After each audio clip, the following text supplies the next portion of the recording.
katanya satu sekolah sama itu ya. Siapa? Kakanda. Oh, Bahlil.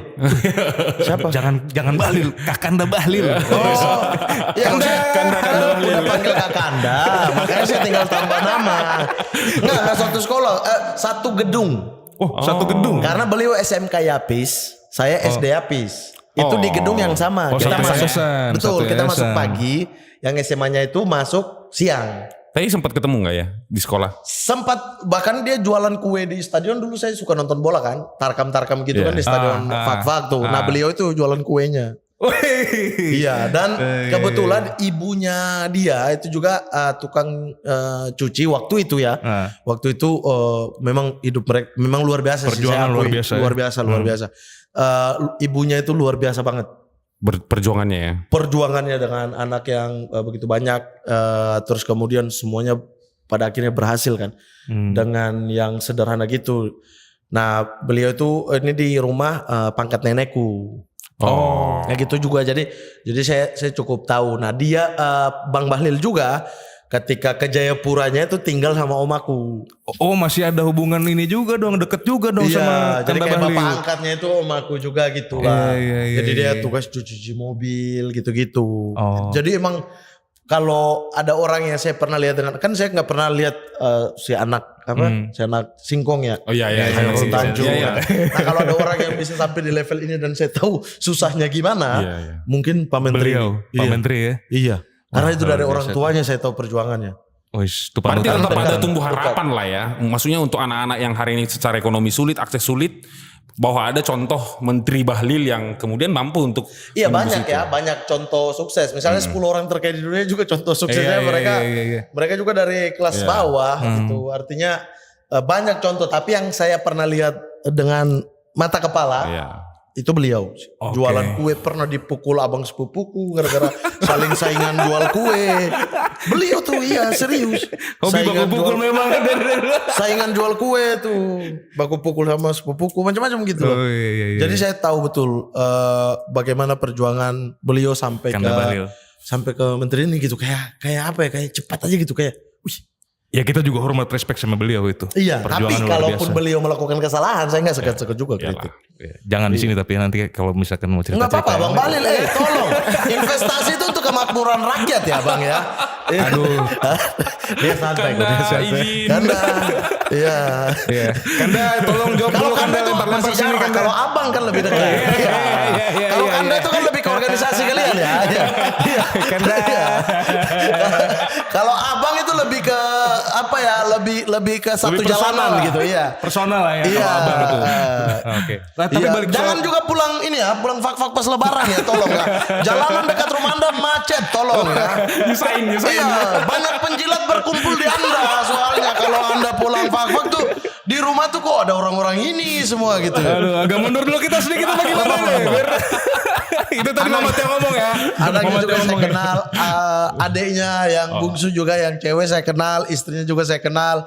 Jadi nggak ada masalah gitu. Nah, kalau saya kritik juga tetap masih chat sama mereka gitu. Satu kampung ini kok. Berarti waktu diundang kemarin acara BKPM tuh apa tuh? Harga persaudaraan apa gimana tuh? Enggak, beliau tuh Profesional karena ya? kan pakai IO ya. Saya nggak ada IO. urusan sama beliau ya. Urusannya IO ya, tolong ya. Berarti ada ongkos tambahan dong. Kalau personal kayaknya saya bilang gratis aja deh gitu. Karena waktu saya mau wisuda juga beliau juga yang ini bilang kau butuh apa-apa kasih tahu sini. Janji ya, oke janji. Karena kan saya pending 14 semester tanpa ambil cuti kan. Oh, gitu. Karena saya pikir udah. Dia paksa, dia yang ini tipe apa bohongin saya. Nah, gimana nih? Panggil ke rumah, bilang ada sagu sama ikan dari fak-fak. Wah, udah lama nih. Bakar-bakar ikan nih udah mulai nih. Kau kuliah gimana, Mat? Hah? Kok kuliah nih bahasnya ya? Sampai kita makan, meja makan, sampai pindah ke ruang tamu, nasihat sampai jam 2 malam, sampai dia sambil tidur masih ngoceh-ngoceh, saya tinggalin tuh. Saya tinggalin. Dia ngoceh kosong tuh, sofa kosong. Apa nasihatnya beliau soal kuliah? Enggak marah-marah kayak selesain dulu, stop ambil kerjaan gitu-gitu. Ya Bang, gimana saya mau dapat uang? Ini ke pekerjaan saya masih suruh saya berhenti. Oh, ini waktu pas masih stand up rame-rame itu yang banyak-banyak orderan stand up itu. Panggil apa? Iya, saya udah stand up intinya, tapi beliau iya, panggil untuk suruh selesain kuliah. Kok orang tua tuh suruh datang ke sini untuk kuliah gini-gini. Terus beliau yang sendiri sebenarnya yang bilang kayak Kau butuh apa-apa udah kabarin abang aja. Apa perlu abang telepon kampus untuk lanjut? Nggak perlu bang, karena kampus selama ini juga telepon saya yang cuek. Kampus telepon, ayo lulus dong cepet dong ya kan soal akreditasi karena saya juga itu. masih ada remedi dan lain-lain gitu. Ya udahlah, sampai tapi saya masih biarin sampai kebetulan aturan 7 tahun menjadi aturan tetap. Selama ini kan uji coba tuh. Menjadi aturan menteri menjadi aturan tetap dan harus berlaku di seluruh Indonesia.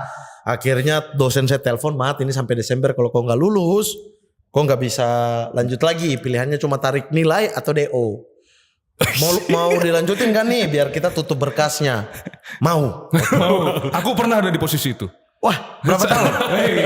Berapa tahun? Nantilah di belakang kita ceritanya. 10,5 enggak? Saya 10,5 soalnya. Masih lebih lama berarti dia. Oh iya. Masih lebih lama. Tapi belum ada manusia yang bisa pecahkan Ari Kriting. Ari Kriting betul. Saya tahu. 13 tahun. Itu kita kuliah di Malang, saya tahu, saya pernah lihat beliau. Iya kan? Mulai dari masih ini jalan-jalan di kampus itu saya tahu dia. Tapi soal studi nih, Kakak Mamat ini mau lanjut lagi atau sudah stop untuk studi-studi formal begitu? Ada rencana-rencana ambil jurusan baru atau? Saya tuh belajarnya pengen banget. Oh iya. Jadi belajar hal baru. Tapi lulusnya nggak mau. Pengen banget, iya. Ini sama diatur kapan belajarnya. Ini lucu. Tapi begini. Tadi itu kan salah satu waktu pas masih kuliah juga kan sudah stand up, sudah terkenal tuh, lu terkenal. Nah, stand up komedi ini kan bicara soal keresahan katanya. Iya kan? Nah, kabarnya begitu. Kabarnya, saya juga sih begitu ya. Kan bicara soal keresahan. Apa sebenarnya keresahan Mamat yang paling utama itu? Yang jadi apa ya? Jadi energi mungkin ya dalam bikin materi, terus melakukan delivery itu apa sebenarnya keresahan? Gak ada sebenarnya. Saya ini salah satu manusia yang tidak ada keresahan sebenarnya. Makanya nggak produktif nulis materi sebenarnya.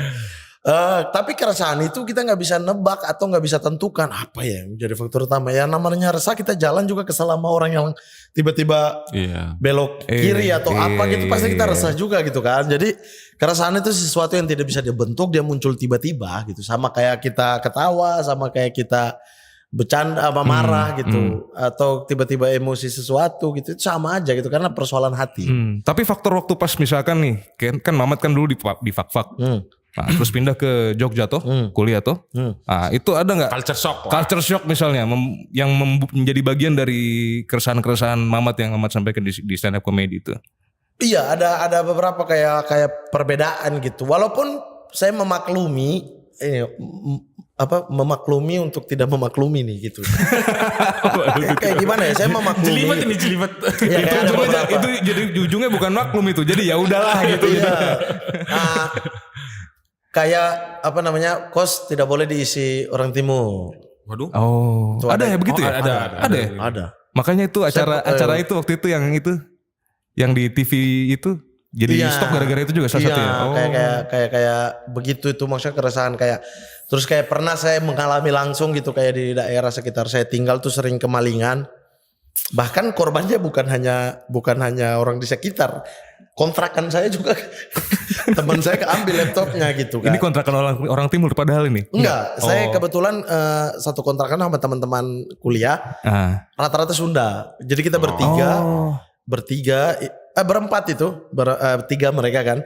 Itu satu Bogor, duanya Tasik. Oh, jadi Tiasa tuh ngomong Sunda. Tidak, belum bisa karena mereka ngobrol juga Indonesia sih. Makan oncom saya masih belajar sampai sekarang, Bang. Makan oncom. Iya. Nah, itu yang menjadi kayak kemalingan, bahkan kita juga korbannya, terus kayak dikumpulin lah warga situ untuk kita rapat. Gimana ya solusinya biar nggak jadi kemalingan gitu.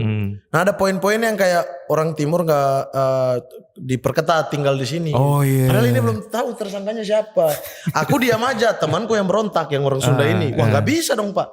Orang anak-anak Papua sering main ke sini, teman-temannya Mamat. Iya. Biasa aja gitu loh. Gak ada kita kehilangan apa-apa, baru akhir-akhir ini aja. Justru mereka gak main-main ke sini, malah kehilangan. Jadi kita nyaman-nyaman aja, kenapa jadi ada pembatasan gini. Terus kalaupun ada pembatasan gini, si Mamat udah lama di sini. Gimana dong? Harusnya hilang dari awal ya. Iya. Itu gitu. Terus gitu-gitu. Ya memang Tuhan Maha Adil, kayak 2 minggu kemudian tuh ada ketangkap maling motor, terus orang yang punya motor keluar gitu dari satu kos-kosan ngejar gitu, warga situ juga. Oh. Jadi maksudnya diskriminasinya tanpa ada data dan fakta. Tetapi di satu sisi kayak ada beberapa kos yang tidak mau memaklumi, tidak mau menerima orang timur. Saya juga agak sedikit memaklumi gitu loh, karena ada banyak kejadian yang framingnya itu kepada orang timur gitu, sehingga orang udah takut di awal tanpa mau berkenalan dulu. Itu banyak gitu loh. Jadi memaklumi kadang tidak memaklumi gitu. Ya menurutku gini aja, kayak gak semua orang timur itu rusuh. Iya. Atau mabuk-mabukan atau bikin chaos di kos gitu. Begitupun dengan tidak semua suku lain melakukan itu gitu. Artinya sama aja, gak usah di framing timurnya gitu. Atau Papua, ini Papua nih, ini NTT nih. Enggak, kayak misalnya kita bicara, mereka suka mabuk-mabukan di ini. Lah, mau warga sana juga mabuk-mabukan. Orang apa gunanya diciptakan ciu? Ciu itu buat apa? Kita nggak minum ciu kan? Moke kau kan? Moke kan? Nah, ciu ini siapa yang minum coba? Artinya nggak bisa di framing satu suku doang atau satu pulau doang gitu. Jangan di framing itu yang menurut saya nggak bisa.